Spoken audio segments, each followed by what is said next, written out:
Good evening. What I'm about to share with you tonight represents something extraordinary in modern warfare. Something that military strategists will study for decades.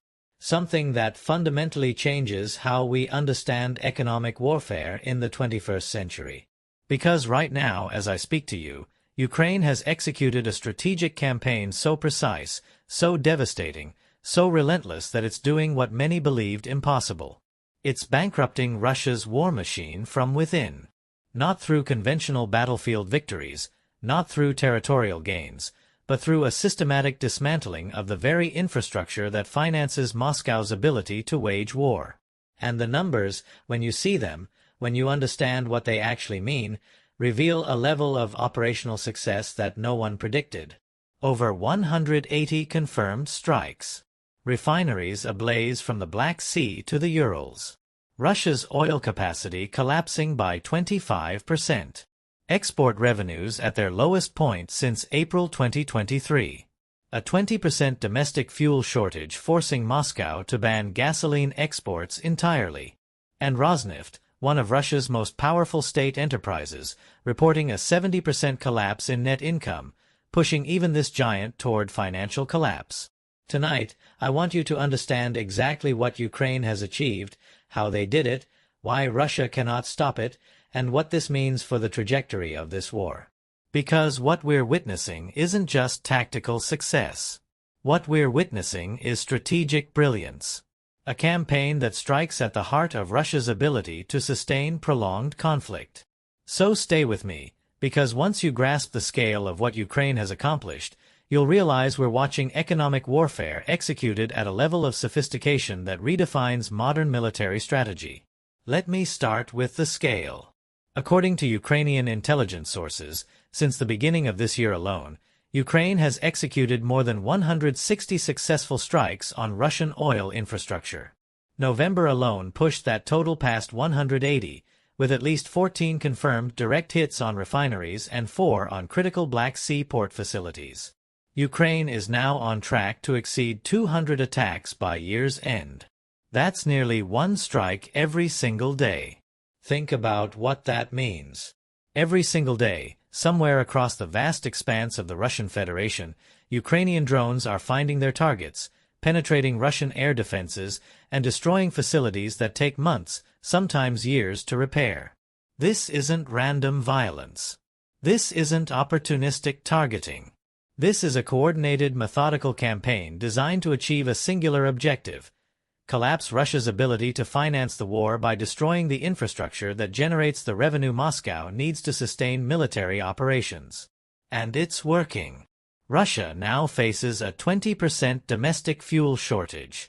Daily refinery capacity has fallen to roughly 5 million barrels and continues to drop as new damage accumulates faster than Russia can repair existing facilities.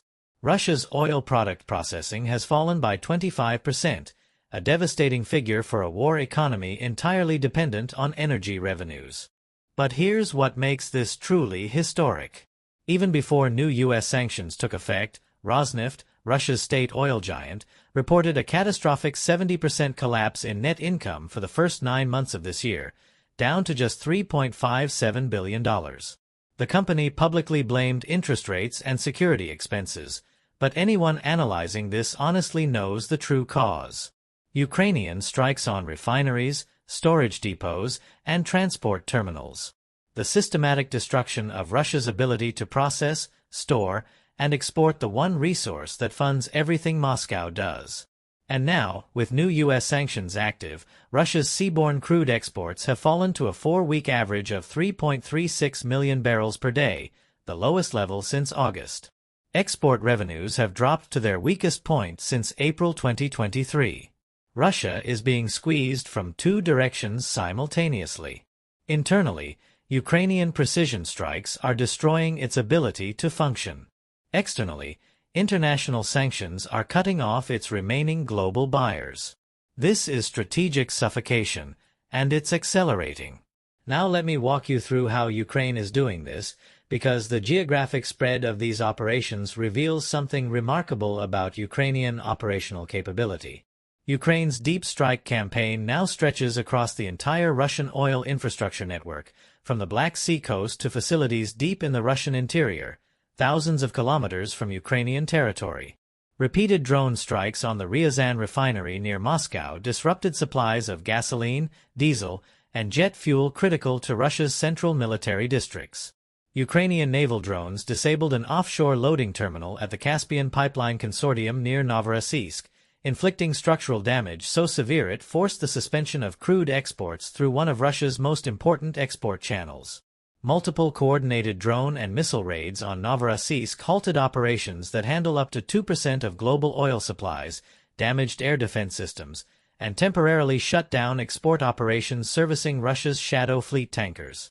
And in an unprecedented move, two of those shadow fleet tankers, the Cows and the Verit, were struck off the coast of Turkey. Both were sailing empty to avoid ecological catastrophe, but the message was clear. Even Russia's illicit oil fleet, the vessels Moscow uses to evade international sanctions, are no longer safe. The Rosneft refinery in Saratov suffered repeated strikes, at one point halting operations entirely after fires gutted core processing units.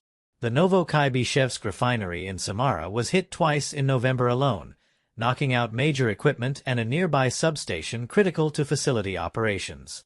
The Ryazan refinery, one of Russia's largest, was repeatedly targeted with confirmed strikes on secondary processing units and jet fuel production capacity. This facility produces 840,000 tons of jet fuel annually, specifically for the Russian Air Force. The destruction of jet fuel capacity at this scale represents not just an economic victory, but a direct military degradation of Russia's ability to conduct air operations. Additional Ukrainian drone strikes hit refineries in Syzran, Ilsky, Nizhnekamsk, Kstovo, Orsk, and Volgograd. Every single strike confirmed by footage of explosions, fires, and secondary detonations. Tuapse, a major Black Sea export terminal handling 7 million tons of oil annually, has been struck multiple times.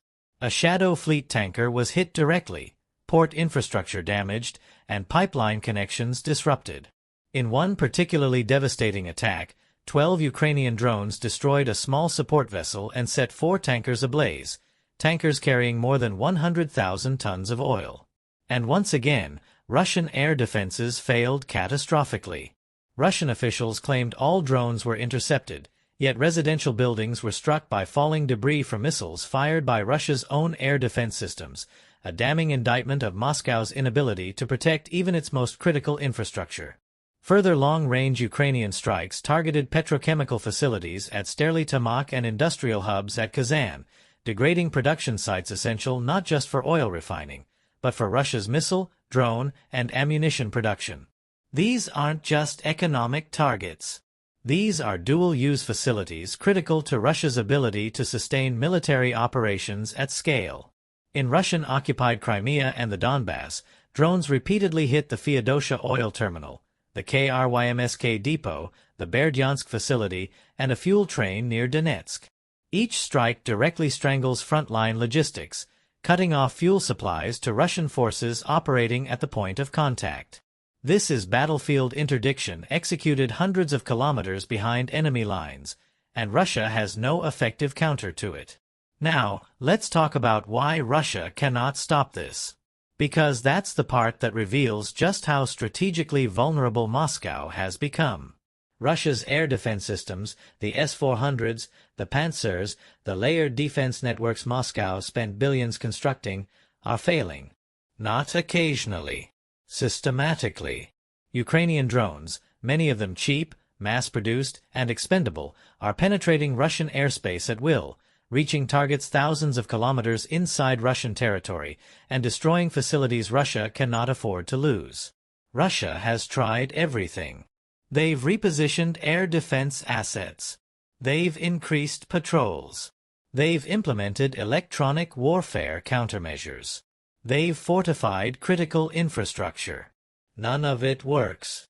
Because Ukraine isn't relying on a single method. Ukraine is using swarm tactics, decoy drones, terrain masking, and operational unpredictability. Russia doesn't know where the next strike will come from, doesn't know when it will happen, and cannot deploy enough air defense systems to protect every vulnerable facility simultaneously. And here's the strategic reality that Moscow cannot escape. Russia has thousands of kilometers of oil infrastructure spread across its territory. Pipelines, refineries, storage depots, loading terminals, transport hubs.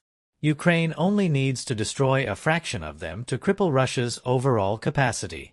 Russia must defend everything. Ukraine can strike anywhere.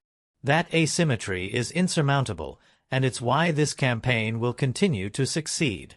But the most dangerous element of this for Moscow isn't just the physical destruction. It's the financial cascade that follows. Every refinery knocked offline reduces Russia's ability to process crude into the refined products that generate revenue. Every storage depot destroyed eliminates months of accumulated reserves. Every export terminal damaged delays shipments that international buyers are already hesitant to purchase under tightening sanctions.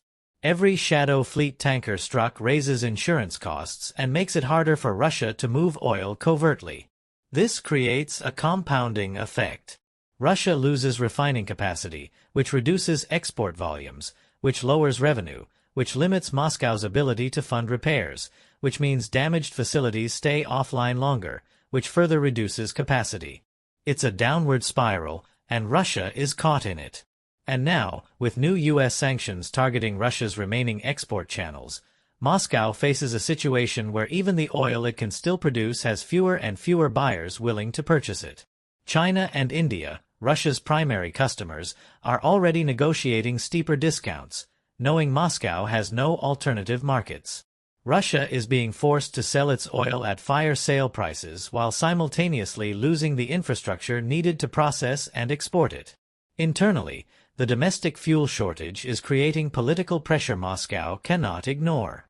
Russian citizens are facing gasoline shortages, diesel shortages, heating fuel shortages as winter approaches. Regional governors are publicly complaining. Logistics companies are struggling. The Russian economy, already strained by sanctions and military expenditures, is now facing energy insecurity within its own borders. This is the kind of internal instability that erodes public support for prolonged war. Let me be absolutely clear about what this means strategically. Ukraine has found Russia's center of gravity and is systematically destroying it. Not through massed armored offensives. Not through attritional infantry combat. Through precision strikes on the economic infrastructure that enables everything else Russia does. Without oil revenue, Russia cannot sustain military production. Without refining capacity, Russia cannot fuel its own forces. Without export capability, Russia cannot generate the foreign currency needed to purchase dual-use goods and circumvent sanctions.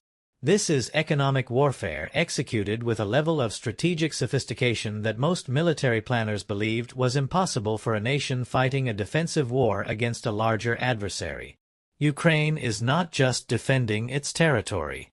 Ukraine is systematically dismantling Russia's ability to wage war at all. Now, here's what happens next. Because Moscow understands the threat. The Kremlin knows that if this campaign continues at its current pace, Russia's ability to finance military operations will collapse within months, not years. That reality forces Moscow into a strategic dilemma. Does Russia redirect air defense systems from frontline positions to protect oil infrastructure, weakening its battlefield posture? Does Russia accelerate spending on repairs and fortifications, further straining its budget? Does Russia negotiate, acknowledging that prolonged war is economically unsustainable? None of these options are good for Moscow, and that's exactly the position Ukraine intended to create. By attacking Russia's economic foundation, Ukraine has forced Moscow into a series of impossible choices where every decision comes with strategic costs Russia cannot afford. And this is why, despite what you hear in media coverage focused entirely on frontline maps and territorial control, Ukraine is winning the long game. Because wars are not won solely by territorial gains. Wars are won by exhausting an adversary's ability to continue fighting. And right now, Ukraine is systematically exhausting Russia's financial capacity to sustain this conflict. The shadow fleet tankers, once considered untouchable because of the diplomatic complications of striking vessels in international waters, are now confirmed targets. Ukraine has demonstrated both the capability and the willingness to strike Russian oil assets wherever they exist. That changes everything. It means no part of Russia's oil export infrastructure is safe. It means insurance costs for shadow fleet operations will skyrocket. It means fewer ship owners will risk their vessels. It means Russia's ability to evade sanctions through covert shipping becomes progressively harder. Combine that with the new U.S. sanctions now in effect, which target not just Russian oil companies but also the financial institutions, insurers, and shipping companies that facilitate Russian exports, and you see the strategic trap closing around Moscow. Russia is being squeezed from within by Ukrainian strikes and from without by international sanctions, and there is no escape route. Let me end with this. What Ukraine has accomplished over the past year represents one of the most successful strategic campaigns in modern warfare. Over 180 confirmed strikes. Billions of dollars in damage. A 25% reduction in processing capacity. A 70% collapse in Rosneft's income. A 20% domestic fuel shortage.